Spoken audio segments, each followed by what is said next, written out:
So Putin says he's thinking about changing the policy. Uh, Here's how it was on the Kremlin website. If a potential adversary believes it is possible to use the preventive strike theory, while we do not, this still makes us think about the threat that such ideas in the sphere of other countries' defense pose to us. That is all I have to say about it. And Ray McGovern says, well, the Western pundits are ignoring this, and some are dismissing it as saber-rattling, bluffing. Ray says, I would not be so cavalier. So I'm eager to hear what your take is on it, Scott. Is it significant or is it not? Well, it's, as the Russian president said, the threat of nuclear war is growing, not diminishing. And I think people need to understand nuclear war means the end of all humanity on the planet. There will be no survivors. So people need to get, I promised Marina I wouldn't swear today. But people need to basically pull their head out of the sand and get their heads out of their tushies. I was going to say that, but I corrected. I know how to clean it. This isn't a joke. This is real. This is as real as it gets. And the Biden administration just published its national security strategy, inclusive of the nuclear posture review. This is after President Biden ran on a platform where he said that he was going to implement what he called the sole purpose doctrine, meaning the sole purpose of America's nuclear weapons is deterrence, and that they would never be used unless we were attacked by nuclear weapons. But instead, he opted to retain as policy the Bush, the policy of George W. Bush after 9/11, which basically said the United States can use nuclear weapons preemptively in a non-nuclear environment, basically on parameters that we alone decide, leaving the world guessing what is the trigger for American nuclear weapons release. Meanwhile, we develop technologies that allow people to articulate the possibility of a preemptive strike. That is, the United States can act preemptively to take out Russia's nuclear retaliation capabilities, their command and control capabilities, etc., so that we could decapitate the Russian nuclear deterrent, thereby winning a nuclear conflict. And this is what Putin is describing. He has said that right now the posture of the Russians are that we will never use nuclear weapons first, meaning that Russia's just not going to preemptively attack anybody. The fact is that he said that Russia won't be, and this is an important part, people need to pick up on this, Russia also won't be the second to use nuclear weapons, meaning they're not going to wait for nuclear weapons to land on our territory, on their territory. They're going to, at the moment of detection, as soon as they can determine that nuclear weapons are in the air, Russia will fire, as he said, hundreds of nuclear weapons, which will destroy the United States, Europe, civilization. He said, yeah, we'll be destroyed too. That part's not a change, though, is it? Well, here's the problem. No, that's not a change. But that is, there's an important aspect of this. As soon as we determine, he says, as soon as we determine that missiles are in the air, we will fire our missiles. Now, when we're dealing with most scenarios, intercontinental ballistic missiles, et cetera, you're dealing with 30 to 45 minute potential warning, so that if there's a mistake, a radar hiccup, a flock of birds, atmospheric rocket test that happened in Norway. Once they fired a rocket up to do atmospheric testing, the Russians went, hey, they just launched on us. Now, fortunately, the guy in the Russian control center went, we're going to hold off on this one just a second. We're not going to launch. But now the United States is getting ready to deploy new technologies, including technologies in Europe that are linked to intermediate nuclear forces, intermediate nuclear range missiles. They have 5 to 7 minute warning time, which means one hiccup in Russia's launch, done. Now, here's the other thing. The Russians are saying this suddenly becomes very, very problematic to us. We don't like the idea of being subjected. So Russia is considering whether or not they need to adopt a modified preemptive thing, which is rather than wait for the hiccup when they detect preparations underway to go ahead and nuke. This just means the world's going to end. I mean, the bottom line is if we continue down this path, it's all over. Do svidaniya, sayonara, wiedersehen, goodbye. That's the direction we're heading right now. And the sad thing is there is nothing being done between the United States and Russia to stop this, to put the brakes on it. The sole remaining arms control treaty, New START, is set to expire in 2026. They're not even talking about it right now. Why? Because the Russians simply, it's not different from the Bush doctrine. Please don't say that. I'm sorry, I shouldn't read those notes down there, but it's literally not different from the Bush doctrine. I didn't see what came in before that, but the Biden, wait a minute. What's he said? Maybe I misunderstood that. Yeah, it's hard to tell what the attitude is. There's not a question mark or a period or a whatever. Yeah, literally read the Bush doctrine, then read the Biden doctrine, and there is no difference. None whatsoever, literally. But I promised myself I wouldn't get upset about comments underneath either. So I'm supposed to be. You made a lot of promises to yourself. Did you have a session with your shrink this week or something? Well, I'm married to a shrink, and she said you need to act more mature and you know. I said, but this is Jeff's show. It's literally no, it's our show. It's our show. Yeah. What about your use of the word odious? Any new policy on that, or is that status quo? No, odious is actually a very good word, and especially when it's applied to the Bandera ideology. But I guess the point I'm trying to get at is, I mean, I can't get into the details of it, but I did have lunch with the Russian ambassador the other day, Anatoly Antonov, who, if people study his bio, he's an experienced arms control negotiator. He began his career as an arms control specialist in the Soviet Foreign Ministry. He did serve a stint as the deputy defense minister, but primarily dealing with arms control issues. He negotiated the New START treaty. He's an expert on this topic, and he has lamented the fact that there's just no time. There's no time. The treaty is going to expire. The New START treaty is going to expire, and when that happens, both the United States and the Russian nuclear forces are going to gravitate away from control. It will become an arms race that will be probably fatal to mankind, because the technology that's coming into play today is of such that there's just literally no room for error, no latitude for mistake. I mean, it's very sad. The Biden, and it's 100% to blame the Biden administration. The Russians are totally not at fault here. The Biden administration is to blame. We could have, but here's the deal. The Biden administration believes that Russia can be beaten in Ukraine, and they believe that a beaten Russia will make far more concessions in the arms control area than a victorious Russia. So the United States is looking for unilateral advantages to be attained in the negotiating table by beating Russia in Ukraine, which means that Russia can't afford to lose, and losing has a broad definition. Unfortunately for the Russians, losing isn't just getting your butt kicked on the battlefield, evicted from all the territories you occupied, etc. Losing is not winning.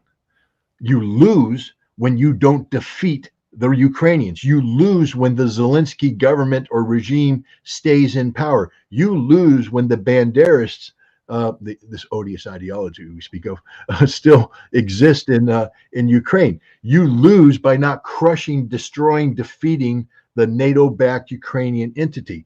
So if Russia wants to be treated seriously, and this all wraps in Angela Merkel, just all admitted, I lied. And Putin's like, he's hurt by this. He's sitting there going, wait a minute, we actually negotiated a peace treaty with you, the Minsk II Accords.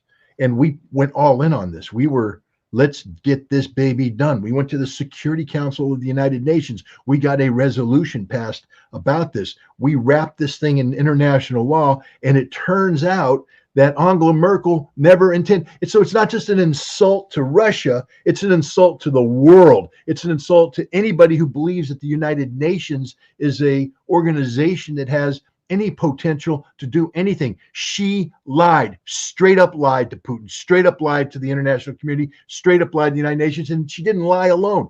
The Ukrainians were lying. We expect that because of they're odious. But the French lied, Sarkozy, who negotiated it, Macron, who inherited it.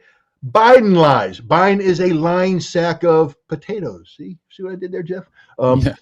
He is a horrible individual. He's a liar, a liar, a liar. And now the Russians are sitting here saying, you want us to do what? Negotiate with you?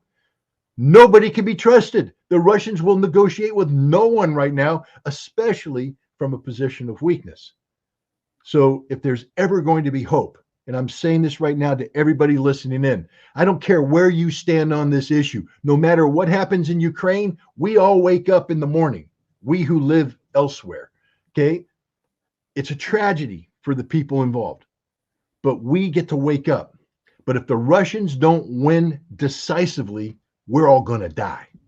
We're all going to die because there will be a nuclear war because the United States and NATO, two irresponsible entities, will have in their head that they can intimidate the Russians, they can push the Russians, that they don't need a negotiated treaty with the Russians about arms control. And Russia will never sit down with them to negotiate something that is to the unilateral advantage of the United States. They did that with New START. I mean, New START's a joke treaty. No offense, Mr. Ambassador, if you're watching, but you yourself know this. You said it. You said, I made mistakes. Russia made mistakes because we trusted the United States.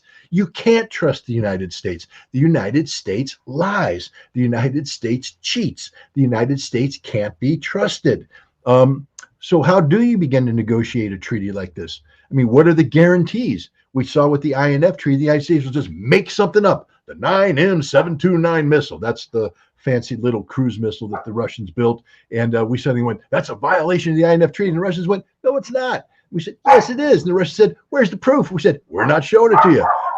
And then the Russians actually put a missile on the ground and said, come and look at the missile, inspect the missile. And the United States wouldn't let anybody go because they don't care about the truth. They only care about the perception that Russia is cheating. So we ripped up that treaty. We ripped up the ABM treaty, anti-ballistic missile treaty. Now, instead, we have two ABM sites, one in Poland, one in Romania, that aren't just ABM sites, by the way, because the United States lies, cheats, does everything wrong. They don't just shoot down missiles, Russian missiles, by the way, not Iranian missiles.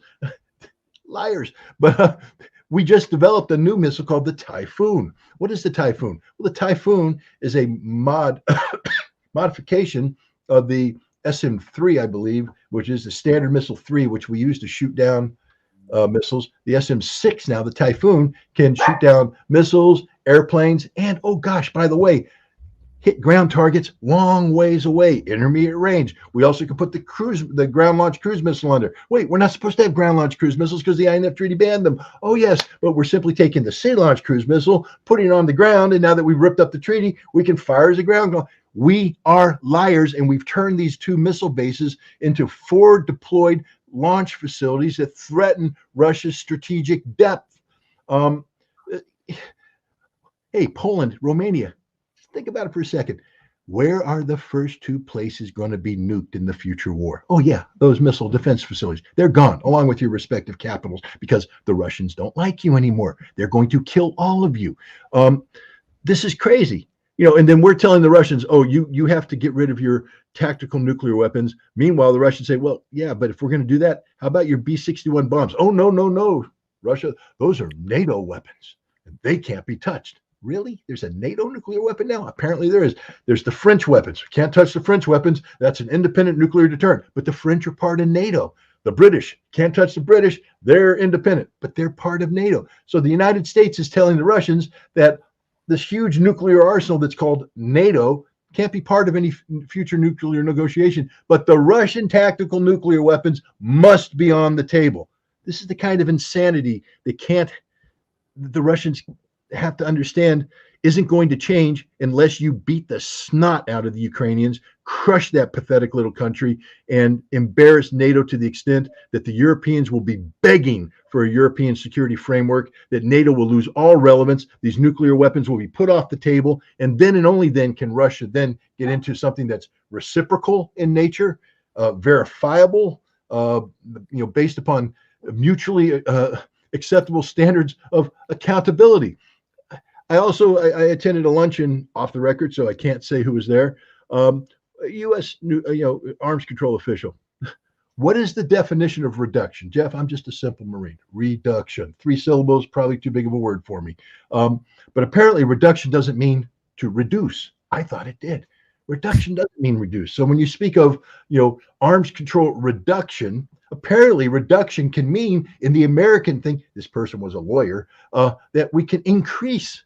I didn't know that. I thought if you reduced, you diminished. But no, according to the United States, we can have reduction and increase our nuclear arsenal. It's amazing. How do you begin to negotiate with people of this caliber, people of this mindset? We're in trouble, Jeff. Up is down, down is up. You gotta get with the program, Scott. I know. Just briefly, please, so we can get to questions from our beloved audience. Any significance to Putin canceling his annual year-end press conference? Well, he's done it before, so this isn't a unique. I think the last time he did was in 2013. Vladimir Putin appears before the press and takes questions more frequently than any leader on record, especially in the West. When was the last time? I was going to say Brandon, but I'm not allowed to do that anymore. When was the time President Biden, took a 4-hour press conference? Never. When did any American president do 4-hour press conference? Never. When did any Western leader do the closest that they come is when the British Prime Minister does Prime Minister questions. And they stand there and they have to take questions from the opposition, and it shows some verbal agility. I mean, no matter what you want to think of Boris Johnson, who I despise, I mean, he sat up there in Prime Minister question and took the questions. They're briefed on them, but not ahead of. They don't know if the questions are coming, but they have a briefing book, and he did it. And all British prime ministers, with the exception of Liz Truss, seem to have that kind of alacrity, intellectual alacrity. No American president does. Even Barack Obama, the Nobel Peace Prize winning genius of all geniuses, couldn't do that. Donald Trump could probably, but just because he's Donald Trump and he says whatever he wants to say, it has no relationship to reality.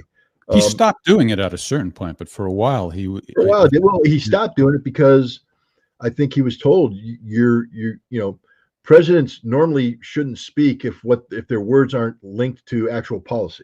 Yeah. And Trump would just get up there and go, and all of his people behind him were going, "Ooh, that ain't policy. That ain't policy. Nobody's talked about this. We don't know what you're doing. You got to stop doing this, boss. You're getting way ahead of the game in a direction that none of us even thought we were going." But Putin does it. So it's not that Putin's afraid of the press. I think what we're seeing here is that I think there's going to be some. I don't know. I don't want to read too much into this. But I think there will be some fast-moving events taking place that he would prefer to actually transpire before he asks questions. You don't want to be before the press in the midst of something happening that everybody's curious about. So you withdraw, you let that happen, and then you come in. So I'm guessing that we're going to be seeing some interesting things happen in the next couple weeks. That's just speculation. Who knows? All right, let's go to questions from our beloved audience. This is the lightning round. Scott answers all questions in 3 minutes or less. Joy R. from Queensland. Why are Western leaders so subservient to U.S. dictates? And what are the possible consequences for these leaders saying no to U.S. demands? Well, the Western leaders are, generally speaking, a byproduct of what is called the rules-based international order. And so the United States, at the end of the Second World War, instituted this system that deals with money, the economics, military security, etc., where the United States reigns supreme. In order to be protected by the economic, diplomatic, military umbrella of the United States, you had to come in and be part of this system. So you sold out. You basically sold your soul to the devil. And when you sell your soul to the devil, that means every aspect of your nation now belongs to America. You're a colony. You're a de facto colony operating on the whims of the United States for the sole benefit of the United States. So to say no means that you'll not get the benefits of being a colony of the United States. And these people have been subservient so long. I mean, I don't want to diminish, but there's in Game of Thrones. Hey, Game of Thrones. There was a scene where Daenerys set people free, slaves, and the slaves came back and said, "I don't want to be free. I'm used to this system. I'm used to the security that the system provides." And I think that's what we have. We have the Western nations are slaves to America, and they can't be set free, because even if we were to set them free, and we won't, they're too intimidated by the big bag world out there. They don't know how to operate without Big Daddy behind them. And it's the same thing to say no. I mean, kids will say no to their parents until they recognize the consequences, and then suddenly they'll say no. Okay, I'm sorry, I didn't mean to say no. I'm going to say yes now. I have no regard for Western leaders, none whatsoever, and I have no regard for Western political systems that produce these leaders. And therefore, by extension, I have no regard for the people of the West who allow themselves to be cowed by the American colonial masters. Next question is from Rob in Virginia. As the USA influence wanes in Saudi Arabia, what actions would you expect to see the U.S. take in order to regain influence there? I don't know. There's not much we can do. I mean, Joe Biden already went on his knees, begging, crawling. We still waiting for my check. Do I owe somebody money? Don't know. Was that one of the comments? I missed that. It was a comment that just came down. I mean, I don't want anybody to think that I owe anybody money. I don't owe anybody money. Not him. But maybe from the U.S. money from the U.S. aid for foreign aid. Oh, okay, that's a fair comment. There you go. But the best we can do is cut off military aid. But guess what, America? Everybody else sells weapons. Everybody else sells weapons. Saudi Arabia doesn't need your weapons. Saudi Arabia doesn't need America anymore. And America is getting ready to find out what it means to be on the bad end of Saudi oil production, because we used to be able to pick up the phone and increase oil production, decrease oil production as we needed to make our economy function smoothly. And they're not taking our phone calls anymore. Guess who does get to call them up? Vladimir Putin. Hey, MBS, buddy. Remember the big handshake I gave you? No fist bump for me, baby. I shake your hand. Let's just go ahead and drop that oil production collectively by about 1-2 million barrels a day, just to screw with their thing. Yeah, they think they're going to put a price cap on our oil. That means one day they're going to think they can put a price cap on your oil. So why don't we work together now to show them you can't? So let's decrease production and make oil prices go through the roof. And yay. So I think that's what's happening around. They're tired. They're selling oil to the Chinese in yuan. They're not using the dollar anymore. It's over. Game, set, match. Goodbye, America. Your time has passed. Wu Zhang from Beijing, China. What did you make of the recent summit between China and Saudi Arabia? What do you make of Jinping openly supporting the Palestinian cause? Will this fracture Israeli-Chinese relations? Yeah, Israeli-Chinese relations are complicated, but they're an extension of, because China doesn't have any direct interest in Israel. There's not a big Jewish population in China, so there isn't a Jewish lobby. Xi Jinping doesn't have to worry about J Street calling him up. So Illinois military, yeah, right, Beazle. But the United States was looking for good relations with, or China was looking for good relations with the United States, and by extension, that means that China reaches out to Israel. They developed an interesting military relationship. back in the 90s, there were rumors that some sensitive American equipment that was sold to the Israelis ended up in China.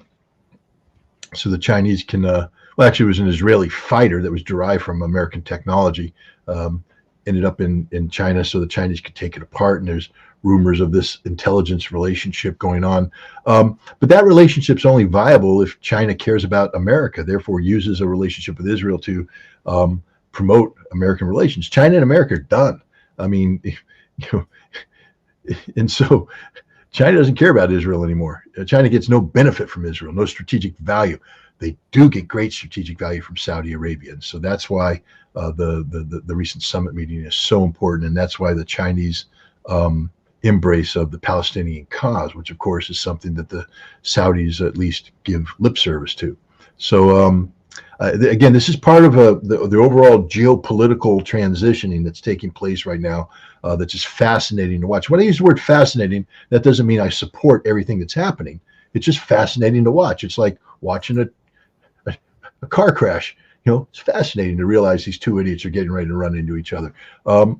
That's where we are right now. We're looking at massive geopolitical tectonic plate transitioning. And, you know, sometimes when the tectonic plates hit, they crush, mountains are created, lava is created, eruptions, volcanoes. It's fascinating. Okay, the next question is from John Barnes in London, England.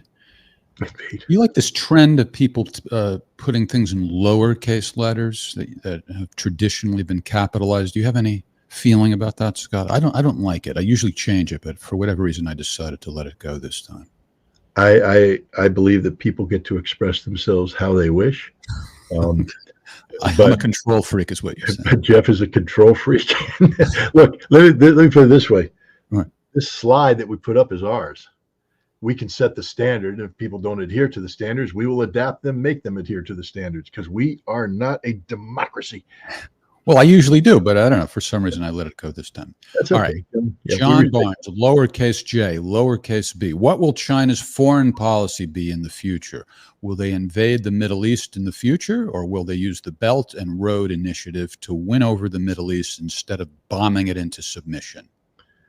Well, I think he answered the question himself. China doesn't invade anybody. They don't project military power outside of their shores or their immediate environs. I mean, everybody's going to say, wait a minute, Scott, China just invaded India. Well, there was a border clash yesterday. But, you know, China isn't in the business of projecting power into the Middle East, and they're not going, you know, I know they've got a military presence in Djibouti, but that's primarily to combat, you know, piracy on the Horn of Africa. But even if China was to increase the size, as we're learning in Ukraine, large-scale ground combat requires a lot of troops and a lot of logistics, and the Chinese aren't capable of projecting significant numbers of military personnel with the logistical sustainability, nor do they need to.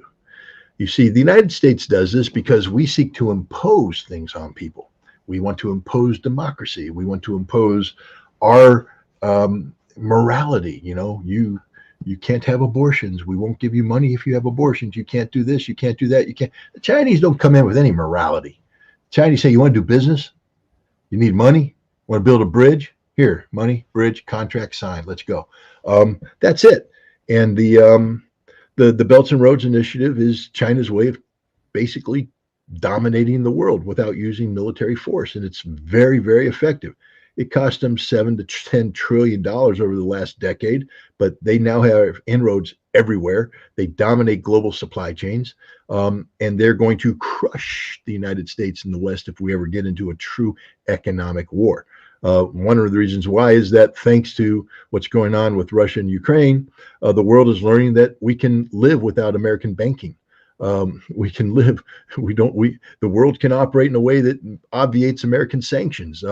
America just isn't as influential as America likes to believe it is. And once that goes away, I think you're going to see China dominating across the board. James Burton, isn't that Elvis Presley's or Jerry Lee Lewis's guitar player, I think? James Burton from the United Kingdom. What are your thoughts? I thought he was Richard Burton's brother. Oh, that could be too. What are your thoughts on what's going on in Kosovo and the Serbian president asking permission from NATO to send troops to North Kosovo? Well, what's interesting is the Serbian president's request is linked to a Security Council resolution 1244. I think it is. I could be wrong. Please don't hold me to that. But it's the law. And NATO's saying, no, we don't think you're going to do that. Well, Serbia has, I think, authority to send up to 1,000 troops into the Serb-dominated northern provinces of Kosovo, and they're going to do it. This could lead to some very interesting things. We're going to find out just how good that vaunted German army is, because most of the Kosovo forces that are there right now are Germans. Again, I'm always just scratching my head anytime I see Germans deployed in the Balkans or places, because I remember history and it's like, it's not a good thing. But we're we're going to see what's going to happen. The Kosovo is going to apply for EU membership on December 15th. It's something that violates all sorts of agreements. And the Serbians are finding out what the Russians are finding out, that it doesn't matter if you have a Security Council resolution. It doesn't matter if you have an agreement. It doesn't matter. Anything doesn't matter, because the West simply lies. The West doesn't care. The rule of law doesn't matter. It's about the rules-based international order, the rules dictated by the United States and others. And the Serbs are learning this lesson. So this is going to be very interesting. The Croatian president and I forget the Hungarian leaders were telling NATO, hey, before you guys start getting over engaged in Ukraine, you might want to resolve this issue with the Serbs, because there's a number of fronts that are getting interesting. Kosovo, the Srpska Republika in Bosnia, and there could be a war in the middle of Europe. And what's interesting now, NATO's fully involved. None of the NATO countries can go to war anymore. They don't have any equipment. If the Serbs say, we're doing it, I'd like to see what NATO's going to do. Because I don't think NATO's ready for a major war in Europe, especially one that doesn't involve. I mean, the Russians will get involved in Serbia, and so this I'm laughing because it's so sad. This doesn't need to happen. This is called arrogance. This is the hubris that attaches to the West, and they think they can just do anything they want to do. Odious. I looked up.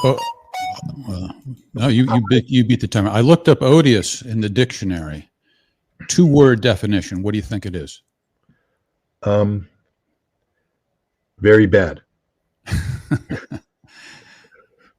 Unequivocally detestable. Ooh, unequivocal. Jet, there's too many syllables. Detestable. Unequivocally detestable. That's like 8 syllables, man. Very bad. Odious. 2. Jan, or maybe Jan from Germany. Can you tell me how much the U.S. Department of Defense spends per year on information warfare or propaganda? I heard $80 billion. However, after doing my own research, I could only find something between 4.7 and 9 billion. Well, first of all, Jan, you're intimidating me because you actually did research for your question. And you're just a simple Marine. I'm just a simple Marine, and I wasn't prepared for that question. The other thing I will say is this: we do information warfare in several venues.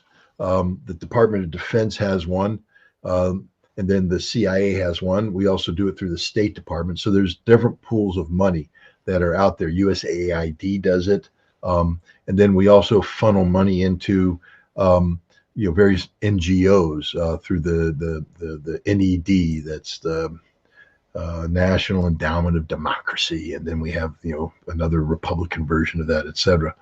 The point is,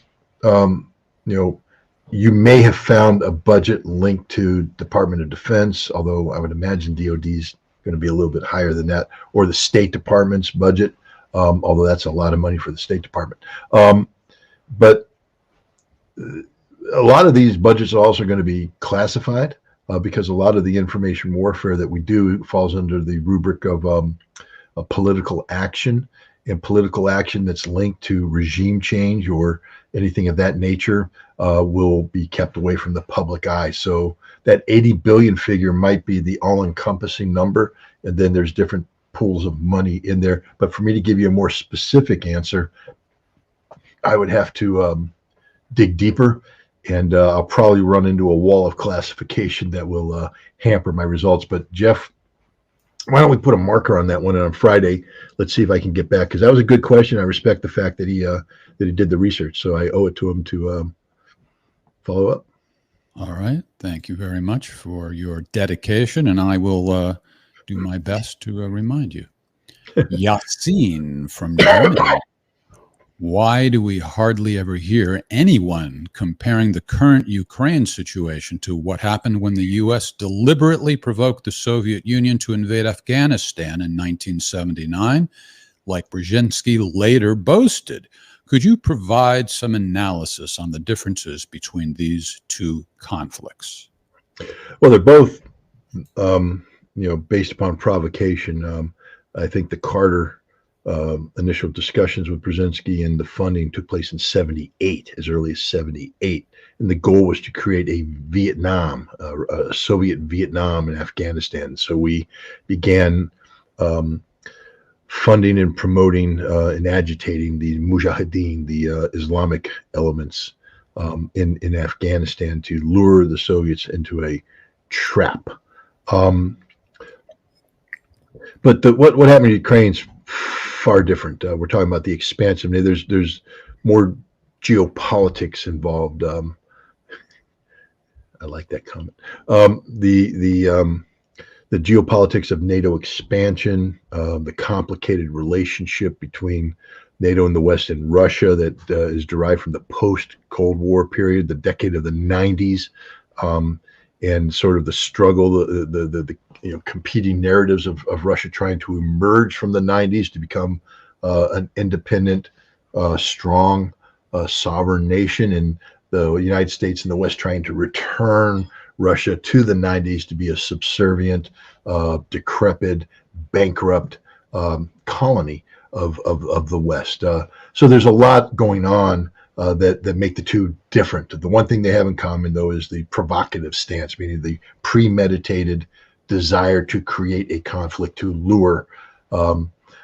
Thing is, I don't think anybody predicted what's happening right now in Ukraine. The West thought that their sanctions were going to cripple the Russian economy, and that even if Russia was able to prevail militarily, as many Western military people believed, me too, that they wouldn't be able to sustain that victory because their economy would collapse, Putin would be compelled to withdraw, and he would be eventually removed from power. So you can't say that this was designed to be, sort of Russia's Vietnam, because this is supposed to be more of an economic conflict than a military conflict. I think the military things expanded far beyond what anybody had anticipated. Mike Lee from New York. War, I want to answer that one real quick. If we spent as much as on peace as war, there'd be no war, because we'd solve all the problems. That's one of the things about the State Department's budget, is we need to get the State Department more money so that we can engage in, preventive diplomacy to prevent conflicts like this. I know Jeff's mad at me because I jumped in there like that, but I'm steaming. I see it in your face. You're like, you blew it. I had it up there. The timer's not even to your comment. You're trying to slip a freebie in there, Ritter. So, okay, I apologize. Move on. Oh, the whip. Mike Lee from New York. How do you think Russia will or should respond to the drone attack on Engels? How do you think they should respond to attacks like that in the future? What can they do to deter attacks like that in the future? Let's see if we can ask that question in 10 more ways. Mike, Scott, I think you probably understand the question. I got it. Jeff does look upset. I think I got on Jeff's bad side. I got to be careful here. Never have I been so enraged as I am right so now. Enraged. By the way, I sent that form out to you. So good. Thank you. On your good side a little bit. You might have to drop the F-bomb otherwise. No. I've avoided that so far. How do you think Russia should respond? Look, Russia's a mature nation. A key aspect of all these provocations that have taken place are designed to get the Russians to do that which they would not otherwise do, to overreach, to to overplay their hands, to create the potential for NATO escalation. So first of all, the attack on Engels, let's get back to our original topic about nuclear. One of the triggers for potential Russian nuclear weapons release is an attack against Russia's nuclear capabilities. And of course, the bombers that were in Engels are nuclear capable bombers. They're an important part of the Russian triad. So had this attack been different, let's say this attack knocked out 10, 20, 30% of the Russian bomber force, we might have an issue. But this took out 3 bombers, et cetera. So I think the Russians have to be a little bit responsible here. I mean, it's not as though these are exclusively nuclear bombers, that this is a nuclear bomber base, don't hit this. These bombers were being loaded up with conventional munitions to be sent to attack targets in Ukraine. In fact, that night, all the bombers that weren't disrupted by this took off and fired, scores of missiles into Ukraine. So if you're going to use bombers for conventional strikes against another nation, you can't really whine too much when that nation seeks to hit those bombers. So Russia needs to be careful about commingling conventional and nuclear capability, because it creates a gray zone and it makes their doctrine irresponsible, frankly speaking. You can't sit there and say we're going to nuke the world if you attack these bombers, but oh, by the way, we're going to use these bombers to deliver conventional munitions. No, if they're exclusively nuclear, then they're off limits. I get that, but if you're basically mingling it, no. But Russia's not going to overreact. I think Russia is going to evaluate this, find out how these weapons got through. And I got 30 seconds, and then build the appropriate mechanisms to interdict it down the road. I mean, this is the kind of thing that Ukraine gets away with once. They did it. Time to move on. All right, complying with that 30-second warning. I like it. Military. No whip for me. No whip for me. Stefan from Hamburg, Germany. Why hasn't the Russian military been able to prevent NATO from pouring in more and more weapons? And why don't they bomb convoys with military aid? Well, I mean, first of all, they do bomb convoys with military aid. They bomb trains with military aid. Russia is actively targeting, the military aid. But it's a big border, and to interdict at the borders is you can't do it. And once the stuff crosses the border, it's being received by highly trained special operations and paramilitaries from the CIA and the American Joint Special Operations Community, and perhaps some NATO, who have built up a network of intermediate storage places and routes that have been picked by U.S. intelligence based upon Russian reaction time, Russian collection time, et cetera. So let's say Russia has its resources out there, their ISR, they call it the intelligence, surveillance, reconnaissance, and they're out there looking.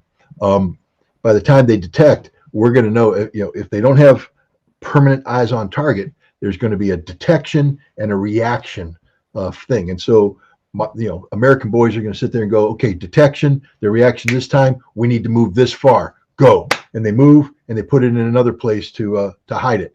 And they'll be shuffling around until they get it to the front. It's a very sophisticated mechanism to get the stuff from the border to the front line in a way that avoids detection and reaction, because it's two. The Russians don't have drones hovering over the area ready to fire missiles straight in like we did in Afghanistan. I think a lot of people are spoiled by the permissive environment that Americans operated with in Afghanistan and Iraq, where we could instantly respond. This is real war. The Ukrainians have a viable air defense system, which means that the Russians still have to hold back, detect, then react, and there's a buffer of time that our specialists, American specialists, use to send stuff to safety. So I think the Russians are more focused now on how when it gets to the front, how you detect and interdict it at the front.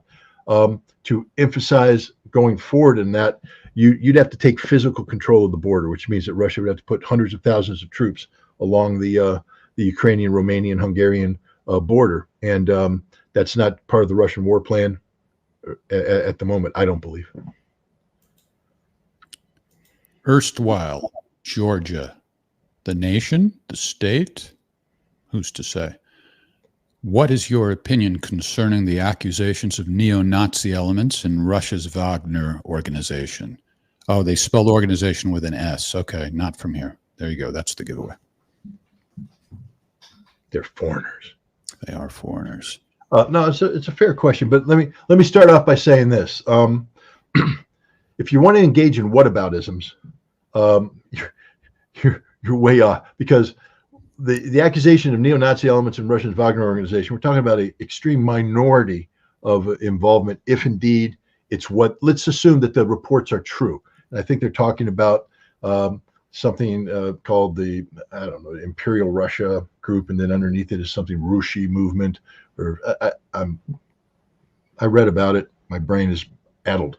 But these are small groups. We're talking about, first of all, is there a direct relationship? We don't know. We know in 2014 there was a particular neo-Nazi element, the Rushi movement or Rushi group, that was supposed to be part of Wagner organization that participated in early fighting. In 2015 they were withdrawn, so they haven't been there the whole time. There's some rumor that they're back. The most recent reports are talking about collecting intelligence in the Baltics, about making moves there, but the Russian government has actually shut these things down. These guys aren't directly involved. They have some people who are affiliated with them, who receive some training, who've gone on to fight in Wagner, but it's a minority. Wagner is not a Nazi movement. Wagner is affiliated with the Russian government, which is vehemently anti-Nazi in nature. But the people who bring this argument up are always saying, what about? What about? Hey, there ain't no comparison between what's going on there and the Banderist influence on Ukraine. When you get Shoigu to take a selfie with Adolf Hitler in his background, we can talk, because I got Zaluzhny taking a photograph with Bandera in the background. When you have Russian mainstream, when you have Russian paratroopers holding hands after their graduation, singing the Horse Vessel or whatever, some Nazi song, talk to me. But I got Ukrainian paratroopers singing about Bandera. So let's not compare the two. What do I think about it? I think if Russia has any genuine neo-Nazi elements participating in this conflict, they should be withdrawn and legally dealt with. I don't think Russia should be in the business of promoting neo-Nazi ideology. That's what I think. And I think the Russian government actually agrees with me. So there we are. All right, Anne, we have a new person helping us backstage. Anne, thank you for your help, and welcome, Anne. Let's go to some live questions. Let's go to some live questions. No, that was my fault. I should have stopped it. From the folks on YouTube and Facebook. And also want to mention that we will not be on this Friday night because Scott will be speaking at the Bethlehem Public Library. Instead, we will be doing the next episode on Thursday night at the usual time. And also I want to mention that later tonight at 7:30 Eastern time, if you can just pull that comment out for a second, Ann, I'd appreciate it. Our guest will be U.S. Senate candidate Diane Sayre. U.S. Senate candidate? You must say, well, they just had the election. Well, she's already announced her candidacy for the next election. And she's taking on Christine Gillibrand. There you go. So we'll be talking to her at 7:30 tonight with Tori Mansfield, the winsome savant, and myself. You're just stealing headlines, Jeff. You're a headline stealer, headline thief. You can come on with us if you want. No, I wouldn't want to steal Diane's thunder. All right. How about it, Ann? Okay. Do you want me to read it? No. I was letting the thunder go. Most Western politicians and pundits base their opinion on the premise that Putin is a nutbag, someone you can't speak normally to, I guess. Do they want us to believe he is for a reason, or really believe he is? First of all, they want us to believe he is for a reason.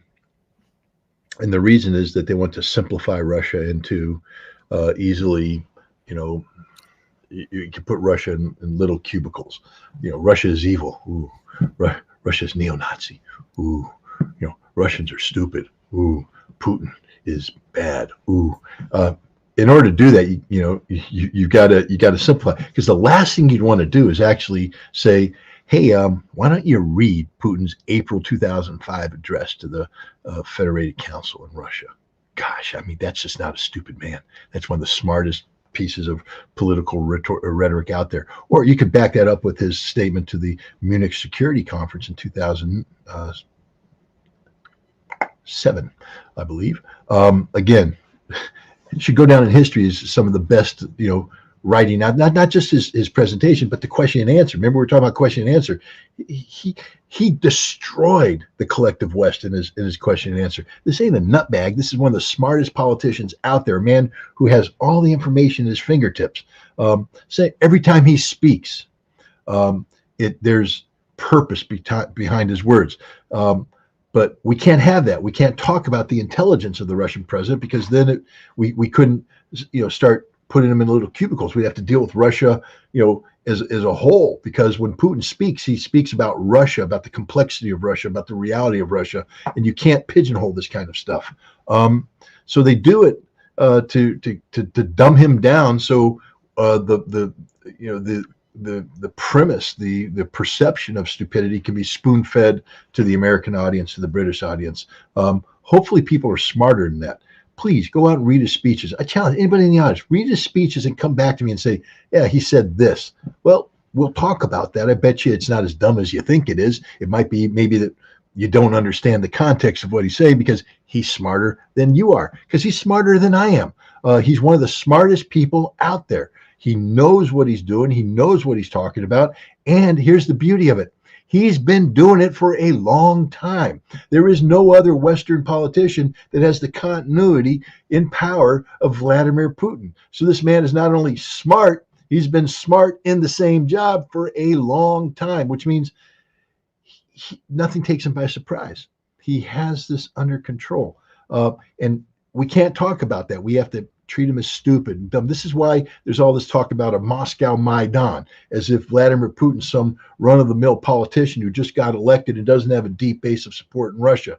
We don't like to talk about the fact that this man's widely popular in Russia, and there's a reason why, because he has taken Russia from the ashes of the 90s into what it is today, and anybody who lived through that knows what he has accomplished. We in the West ignore that. We pretend it didn't happen. This man saved Russia, and the Russian people know this, but we can't talk about that. So we call him a nutbag, call him, stupid, etc. Under 3 minutes, Jeff. Under 3 minutes. You're deaf. Yeah, I can't hear you.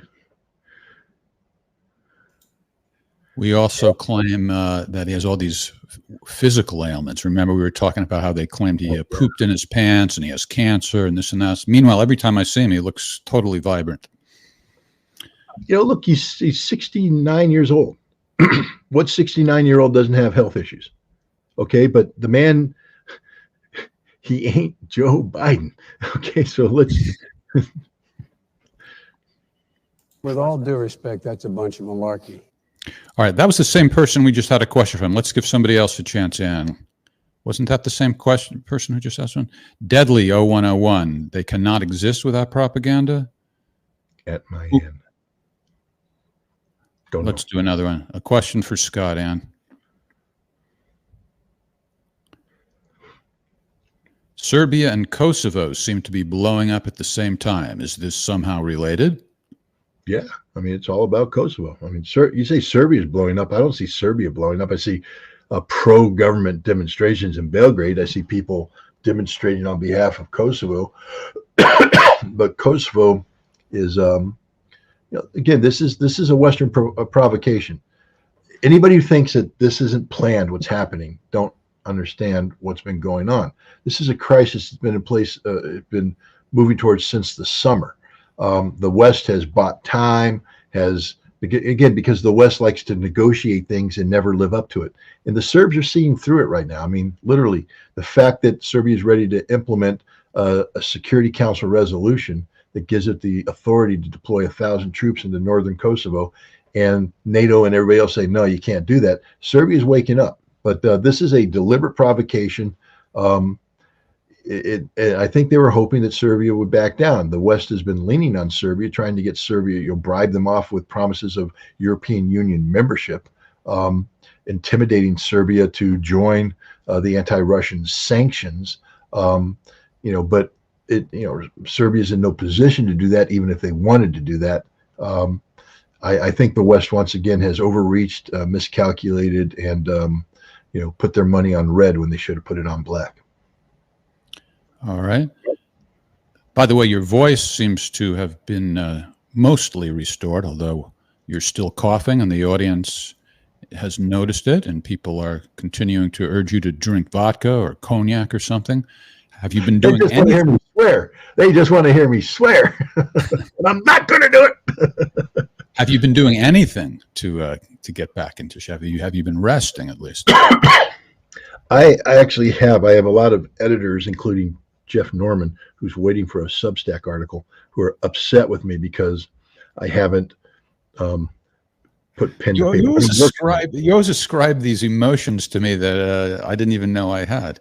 But the people believe me. This is the thing about information warfare. When you put stuff out there and you say it with it creates a perception. All right. And you will be speaking at the Bethlehem Public Library on Friday, so you want to get your voice in shape. I actually just bought, for the first time since this has happened, Robitussin. So I'm going to try and soothe my voice with medication. And if that doesn't work, vodka and cognac. Okay. Let's just take a couple more questions and then let you go. Carl Watts, what would you say to people if Russia refused diplomatic solutions at this point in the war? Do you think they would? Under what terms certainly they would, and under what terms certainly not? First of all, we have to understand that this is a question only Russia can answer. Only Russia knows what its limitations are, what the true status of their economic stability is, what the what the potential for sustaining this conflict militarily is, what the population can withstand. These are all calculations that the Russian government has to be wrestling with, and so it's a question only the Russian government can answer. But what I would say is this: Angela Merkel just made it very difficult for Russia to get into a genuine diplomatic solution here. Putin knows the United States lies. We've been doing that for some time now. And Putin understands that, Macron is just a flake. He takes his phone call on a whim. But the person that he actually could sit down and do business with, the person that he had respect for, was Angela Merkel. And to find out that she just flat out lied to him, straight up lied that diplomacy was a joke. She violated every norms and standard in diplomacy. And, for diplomacy to work, you have to have some sort of guarantee based upon honor, that when you sign a treaty you're going to adhere to the treaty. Yes, you have verification, all that stuff, but why enter a treaty when you know the other side's going to cheat? So the Russians accepted the Minsk II Accords, even though it was to their disadvantage, and Putin acknowledged that. He said, huge mistake, I should have just finished the conflict in 2014, finished it, wiped the Ukrainians off the map, done this deal. But I didn't, because they said they wanted peace. They believed in it. I believed her. Putin can believe no one right now. Lavrov can believe. Lavrov said it. The foreign minister of Russia is just straight up said, we can trust no one. There's no, nobody in the West now that we can look in the eye and say, I believe you. So where's the negotiated settlement? I don't think Russia can negotiate a settlement. I don't think Russia wants to. They could have. They did want to, but now they can't because they can't believe anything. So this isn't going to be about a negotiated settlement. This is going to be a dictated settlement, meaning Russia wins so decisively that it dictates the terms of conflict resolution to the powers that be. And I think that's going to include whoever's governing Ukraine when this is done. It ain't going to be Zelensky.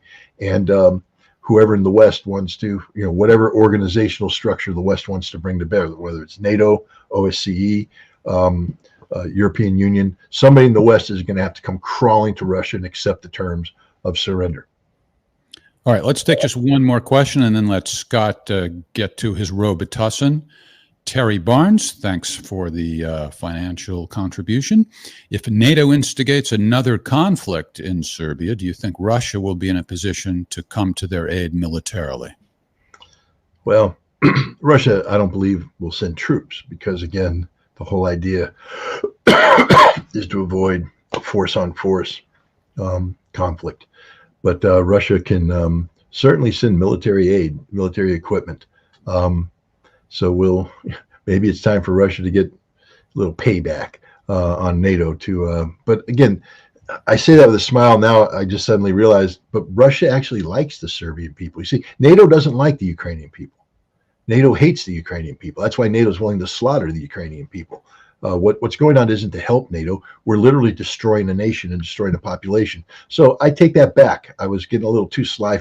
Russia doesn't want that to happen to the Serbs. So maybe Russia would put troops in there as an escalatory process, telling NATO this is a red line that you can't cross. You see, NATO's never said you can't send Russian troops into Serbia, like Russia said you can't send NATO troops into Ukraine. So I think Russia will do that which is necessary to preserve the sovereignty of Ukraine and to defend the territory and the people of Ukraine. But they're not going to do it in a way that just irresponsibly hazards the economy, the society, the people of Serbia. I mean, it depends what NATO wants to do, but I don't think the Russians are going to behave in Serbia as NATO has behaved in Ukraine. I think the Russians will behave with the Serbians in a responsible way that respects the humanity of Serbia, the culture of Serbia, and the viability, economic viability of Serbia. All right, let's let Scott get to the Robitussin. Our next episode of Ask the Inspector will be on Thursday night this week at the usual time, 8 p.m. Eastern, and later tonight on the same YouTube channel and other outlets as well. We'll do Scenes from the Evolution. Our guest is Diane Sayre. Thank you, Scott. I hope you feel better. And thank you, Anne, for your work backstage. Thank you, audience, for tuning in, and for everybody who left tips, an extra special thank you. And also, our Quebec Angel is ailing, too. He played hockey over the weekend. I heard he got hit in the back. You heard? What was this in the sporting news or a Reuters story? He put it in the Telegram channel. Oh, okay. All right. Okay. So happy healing to everybody in the Ritter family, both the immediate and the extended family. And we'll see you all on